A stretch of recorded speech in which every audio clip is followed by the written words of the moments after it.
Baik, Bismillahirrahmanirrahim. Assalamualaikum warahmatullahi wabarakatuh.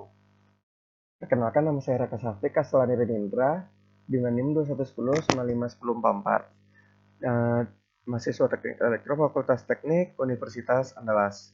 Di mana di sini saya akan membuat video presentasi untuk mata kuliah perancangan antena microstrip yang diampul dengan dosen pengampu Pak Hanalde Andre STMT.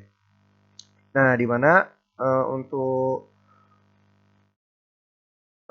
presentasi saya sendiri itu mereview terkait dari artikel itu berjudul antena microstrip MIMO dengan beberapa input pada frekuensi 2,4 GHz untuk long term evolution atau LTE. Nah, lanjut untuk pendahuluan sendiri, kita bacakan secara singkat saja. Untuk long term evolution sendiri itu telah menjadi dasar dominan dalam komunikasi nirkabel modern, menawarkan laju data yang tinggi dan latensi rendah untuk memenuhi kebutuhan bandwidth yang terus meningkat. Teknik multiple input multiple output atau disingkat dengan MIMO menjadi sangat penting. Sistem MIMO sendiri itu memanfaatkan beberapa antena dari sisi pemancar dan penerima untuk meningkatkan kapasitas kanal dan kualitas komunikasi tanpa memerlukan tambahan bandwidth. Nah, di sini kita bahas juga terkait antena microstrip. Antena microstrip sendiri itu pilihan yang populer dalam aplikasi MIMO karena ukurannya yang compact, biaya manufakturnya rendah, serta kemudahan integrasi dengan perangkat elektronik lainnya. Pada frekuensi yang kita gunakan 2,4 GHz sendiri itu umum digunakan untuk aplikasi seperti Wi-Fi dan juga Bluetooth. Oke, untuk pengembangan MIMO sendiri itu memerlukan optimasi berbagai parameter desain, termasuk geometri antena, jarak antar elemen, serta teknik decoupling. Untuk tujuannya sendiri itu untuk merancang, mensimulasikan, dan menguji antena microstrip MIMO yang beroperasi pada frekuensi 2,4 GHz untuk aplikasi LTE dengan fokus pada peningkatan isolasi, pengurangan kopling mutual, dan pencapaian kinerja yang optimal. Oke, untuk studi literatur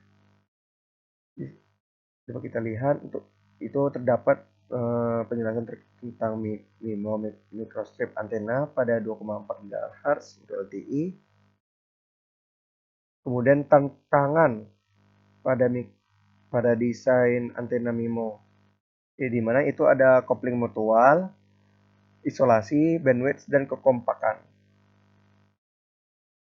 Kemudian untuk teknik peningkatan kerjanya, nah para peneliti tetap mengeksplorasi berbagai teknik untuk mengatasi tantangan terkait dengan perancangan antena microstrip MIMO untuk aplikasi LTE pada frekuensi 2,4 GHz. Yaitu terdapat beberapa sebagai berikut. Pertama ada struktur decoupling, yaitu penerapan struktur decoupling seperti electromagnetic band gap atau EBG atau juga disebut metamaterial yang ditempatkan di antara elemen antena dapat secara efektif mengurangi kopling mutual dan meningkatkan isolasi. Kemudian ada elemen parasitik, di mana pengguna elemen ini ditempatkan secara strategis di daerah patch peradiasi dapat membantu meningkatkan isolasi dan bandwidth. Kemudian ada defected ground structure, itu pembuatan slot atau pola tertentu pada bidang ground dapat dapat modifikasi distribusi arus dan mengurangi perambatan gelombang permukaan sehingga menghasilkan peningkatan isolasi antar elemen antena. Kemudian optimasi geometri antena, pemilihan dan optimasi geometri elemen antena secara cermat termasuk bentuk patch dan jaringan kesatuan memiliki pengaruh yang signifikan terhadap kinerjanya. Lalu optimasi geometri antena, pemilihan dan oh maaf, Oke, mungkin cukup. Lanjut, itu ada metode untuk perancangan dan manufaktur. Pada bab ini menjelaskan tentang perancangan pembuatan antena mikrowave MIMO berbentuk lingkaran. Antena ini bekerja pada 2,4 GHz. Untuk simulasi itu kita menggunakan CST Studio 2019. Sebelum digunakan terlebih dahulu dihitung-hitung dimensi yang diperlukan seperti patch, leader feeder, lebar feeder, dan parameter diesel lainnya. Oke, lanjut. Kemudian eh, ada juga jika untuk dicetak kita juga bisa juga untuk memerlukan pensil dan penggaris, papan PCB double layer dengan substrat dielectric FR4 sebagai substrat antena, kertas transfer panas PCB, sabun besi wadah, dan sarung tangan. Tapi di sini kita hanya menggunakan secara simulasi dari CST saja. Kemudian ada ini juga. Kemudian berikut ada alur desain tersebut, di mana dilakukan beberapa tahapan yang digambarkan dalam diagram alir pada gambar ini. Nah, di mana untuk studi paramatik frekuensi kerja kita masukkan 2,4, H-nya 1,6, S 4,3, substrat yang digunakan FR4 epoxy. Kemudian lanjut untuk perancangan hasil perhitungan dan simulasi CST. Lalu bila sudah sesuai dengan spesifikasi, lalu kita lanjutkan akan ditampilkan grafik return loss dan VSWR. Lanjut kita lakukan fabrikasi antena. Jika sudah sesuai dengan spesifikasi, maka kita dapat menganalisa. Baik, itu merupakan flowchart dari rangkaian ini. Kemudian lanjut ke perancangan antena dengan perhitungan rumus. Langkah awal sebelum merancang antena adalah menentukan spesifikasi antena yang akan dirancang, meliputi frekuensi kerja, return loss, VSWR, dan impedansi yang ditetapkan sebagai berikut. Di mana untuk frekuensi kerja itu 2,35 GHz, return loss kita buat kecil sama dengan min 10 dB, VSWR itu kecil dari besar dari 1 tapi kecil sama dengan 2. VSWR besar sama dengan 1 tapi kecil sama 2. Jadi di antara 1 dan 2. 1 sampai 2. Untuk impedansi itu 50 ohm. Substrat yang digunakan itu FR4 epoxy dengan konstanta dielectric atau ER yaitu 4,3. Ketebalannya 1,6 mm. Lanjut memulai perancangan yang dilakukan terlebih dahulu itu perhitungan secara teoritis agar hasilnya dapat digunakan sebagai dasar simulasi menggunakan perangkat lunak CST. Oke, kita lanjut. Jika sudah berikut itu gambaran untuk perancangan antena yang sudah jadi pada CST. Nah, ini berdasarkan perhitungan yang kita lakukan tadi. Kemudian untuk hasil perumusan tadi kita dapatkan untuk lebar substrat itu 82,34 mm, untuk panjang substrat atau L-nya itu 82,34, jari-jari atau A itu 20,17, TS tebal substrat 1,6, tebal konduktor itu 0,035, lebar feed line itu 4,925, panjang feed line itu 21, lebar sep itu 1, dan panjang E-sep itu 10. Lanjut untuk penggunaan antena menggunakan perangkat lunak CST Studio Suite 2019. Untuk merancang antena mikrowave MIMO itu terdapat langkah-langkah sebagai berikut. Pertama, pastikan CST sudah terpasang pada PC atau komputer yang akan digunakan dan simulasikan pada antena. Buka aplikasi, lalu masuk ke tab tempel, lalu pilih microwave dan RF vertikal. Setelah itu pilih antena dan pilih Oke, kita lanjut. Lanjut itu pilih metode simulasi time domain, kemudian next, lalu parameter awal sesuai kebutuhan yang tadi sudah kita rancang. Selanjutnya, masukkan nilai frekuensi minimum dan maksimum sesuai spesifikasi telah ditentukan. Atur monitor atau parameter yang diinginkan dan tentang frekuensi yang akan dianalisis. Berikan nama pada file antena yang akan dirancang, kemudian tekan finish. Setelah itu, tampilan awal untuk perancangan antena akan muncul. Masukkan nilai dimensi antena sesuai hasil perhitungan yang diperoleh. Nah, pada CFD akan tampil seperti berikut ya.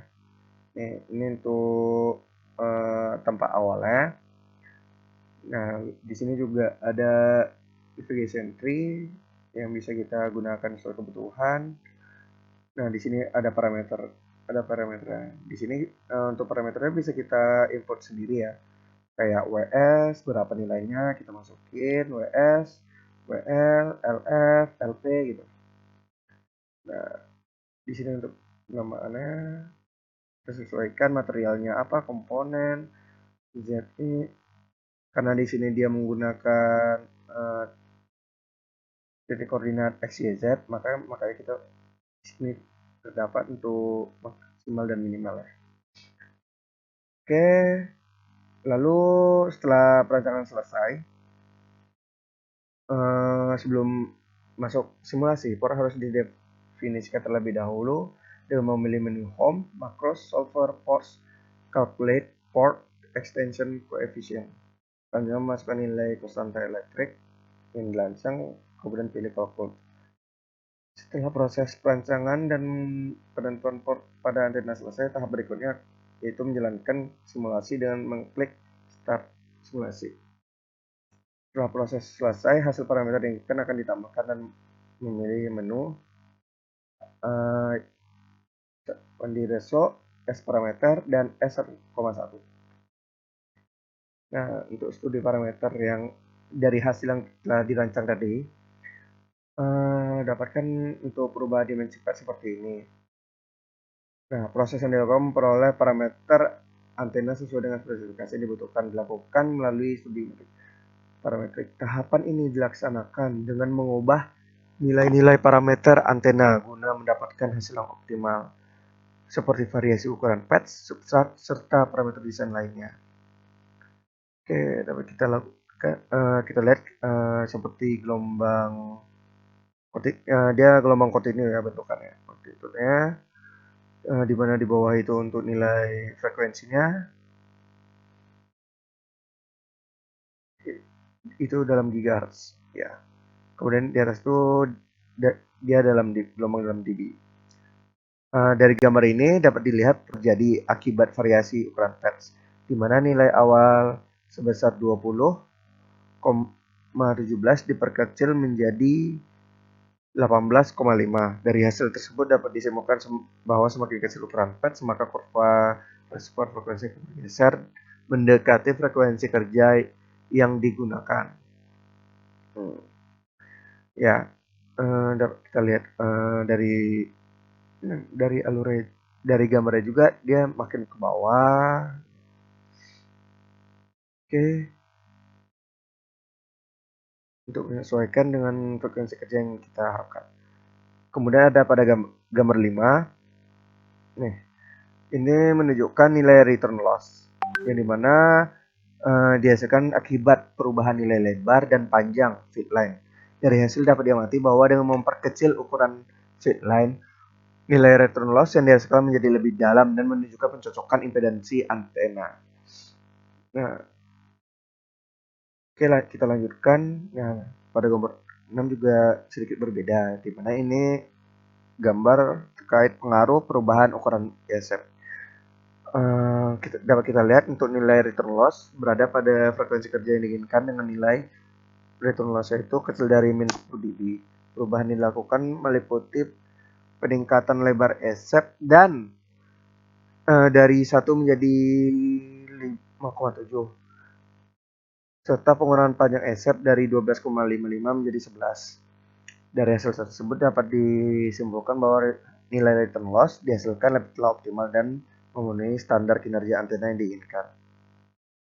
Kemudian ini gambar dari efek pada VSWR. Yang kita lihat nilainya dalam tegangan yang lumayan ya. Nah, dari sini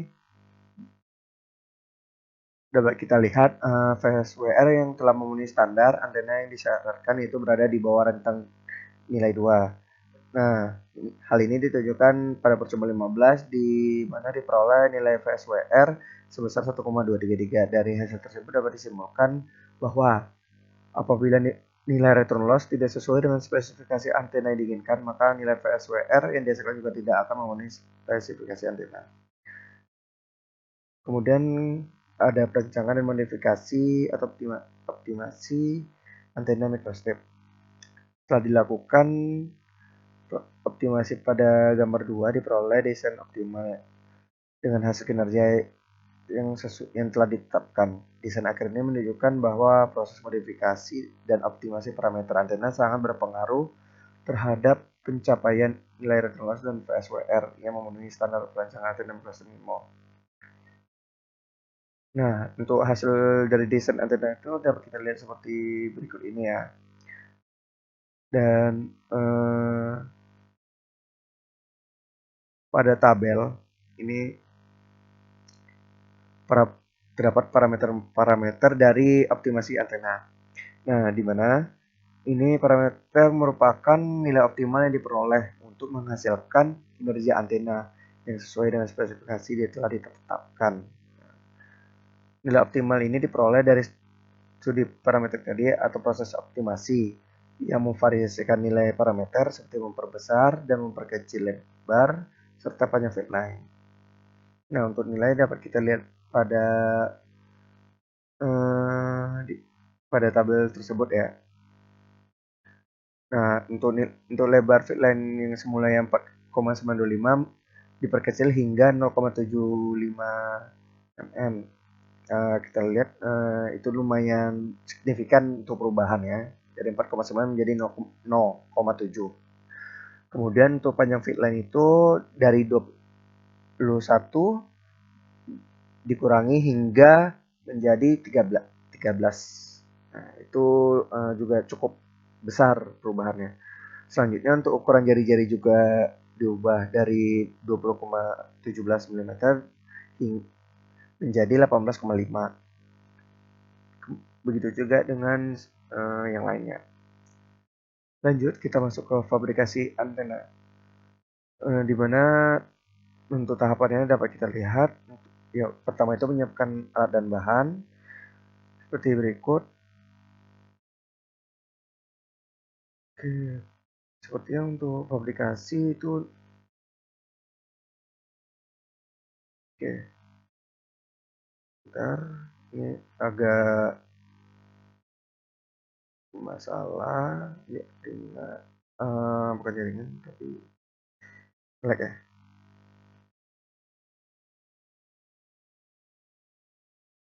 Oke. Oke, di sini karena kita akan membahas fabrikasi antena. Setelah proses optimasi antena dilakukan dan diperoleh hasil optimal serta sesuai dengan spesifikasi,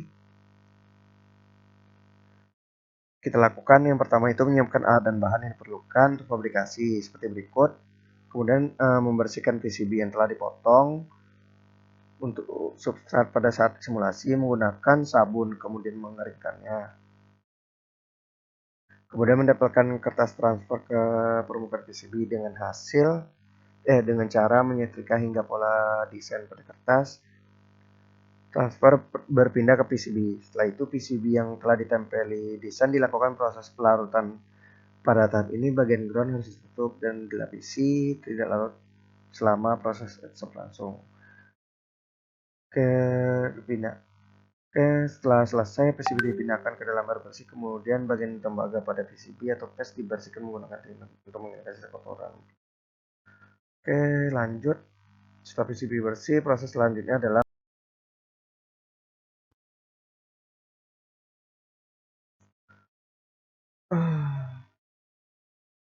Oke, lanjut untuk tahap terakhir.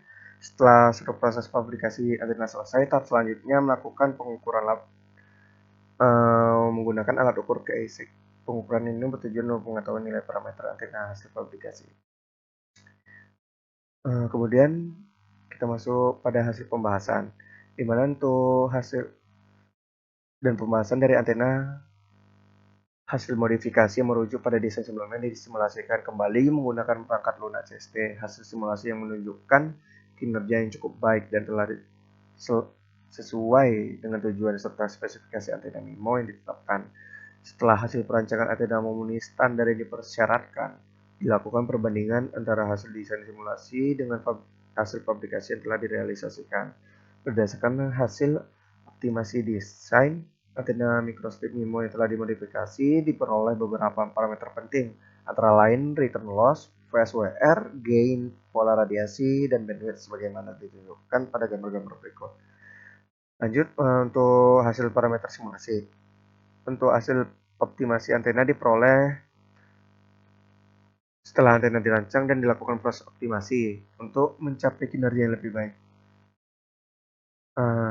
Dapat dilihat untuk gambar 9 ini, itu untuk desain antena setelah optimasi. Ini gambar 10 return loss tersebut, kemudian nilai insulasi, kemudian ada nilai VSWR dan nilai gainnya, dan pola radiasi seperti berikut. Di mana untuk frekuensi pada 2,4, magnitude main lobe-nya 6,32 dBi, main lobe direction-nya 15 degree, angular width 3 pada 3 dB 87,4 degree, side lobe level itu min 12,9 dB. Hasil diperoleh perancangan ini menunjukkan kinerja yang cukup baik dan tujuan perancangan antena MIMO telah yaitu menghasilkan pola radiasi sesuai dengan kebutuhan yang ini bersifat omnidireksional. Nilai VSWR yang dihasilkan juga tergolong baik sebesar 1,113, di mana nilai VSWR yang baik berada di bawah 2. Selain itu diperoleh nilai return loss sebesar min 25,411 dB pada frekuensi 2,4 GHz. Nilai return loss yang diperoleh berpengaruh langsung terhadap nilai VSWR yang dalam menentukan kinerja antena. Secara umum, semakin kecil nilai return loss, maka nilai VSWR akan semakin baik, yang menandakan peningkatan kinerja antena. Yang dapat disimpulkan, semakin kecil daya yang hilang dalam proses transmisi, kinerja antena yang dihasilkan juga semakin baik. Berikut untuk bentuk antena secara real ya. Antena yang telah difabrikasi. Oke, lanjut. Pada gambar 16 ini merupakan nilai dari return loss value dari antena yang telah difabrikasi.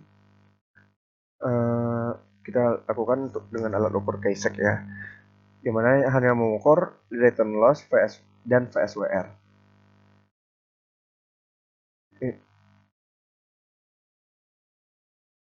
Berikut untuk grafik dari nilai tersebut. Return loss, value pada S12 dan VSWR. Untuk analisa parameternya.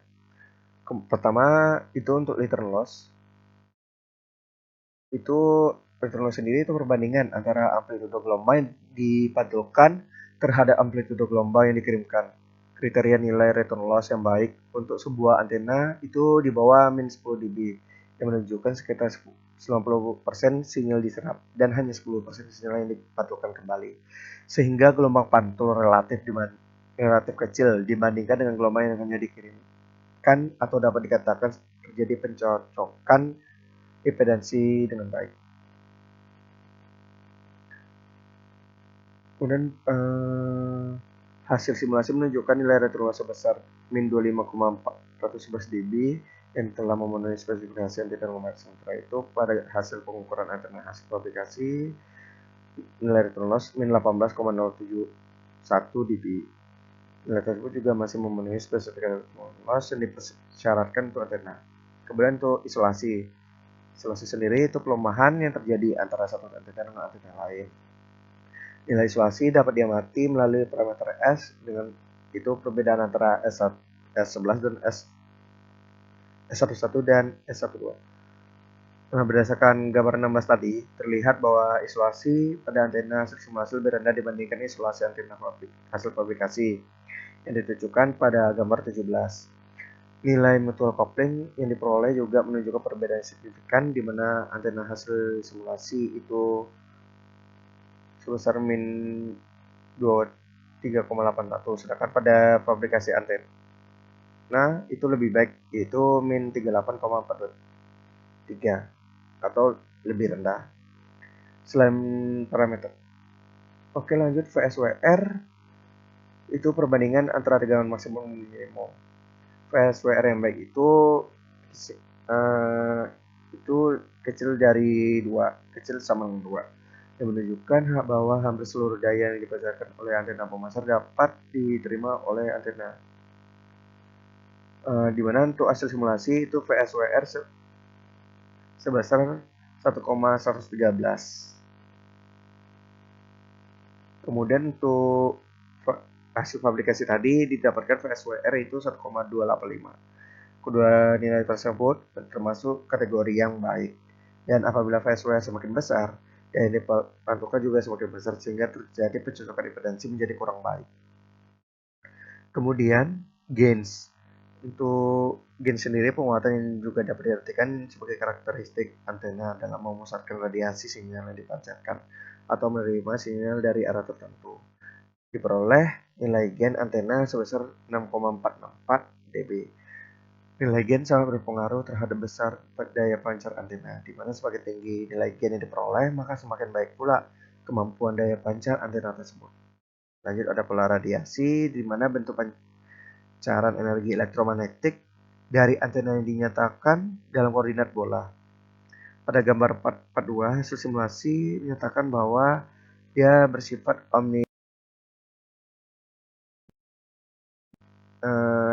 sebagai berbentuk bulat atau donat, di mana untuk antena mampu memancarkan dan menerima sinyal dari segala arah. Bandwidth sendiri itu selisih antara frekuensi batas bawah dan batas atas dalam suatu rentang kerja.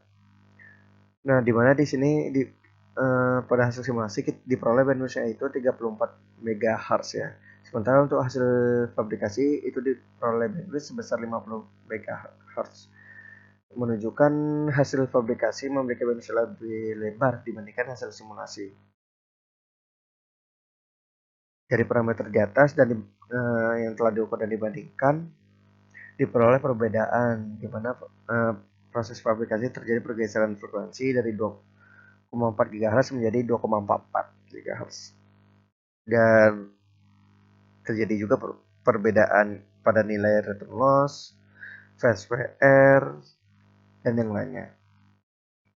Untuk kesimpulannya sendiri, yang pertama dapat kita simpulkan bahwa antena MIMO sendiri itu berhasil dirancang dan dimodifikasi pada CST dan terrealisasikan juga melalui fabrikasi. Kemudian hasil simulasi menunjukkan dari hasil simulasi dan fabrikasi itu terjadi perbedaan nilai yang lumayan perbedaannya gitu. Kemudian ada juga untuk antena MIMO hasil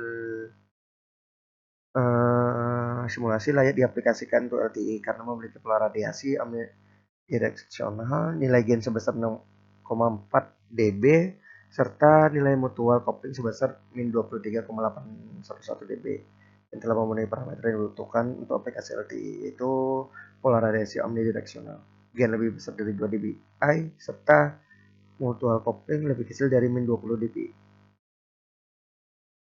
Bandwidth 34 MHz. Kemudian untuk hasil fabrikasi itu 50 MHz.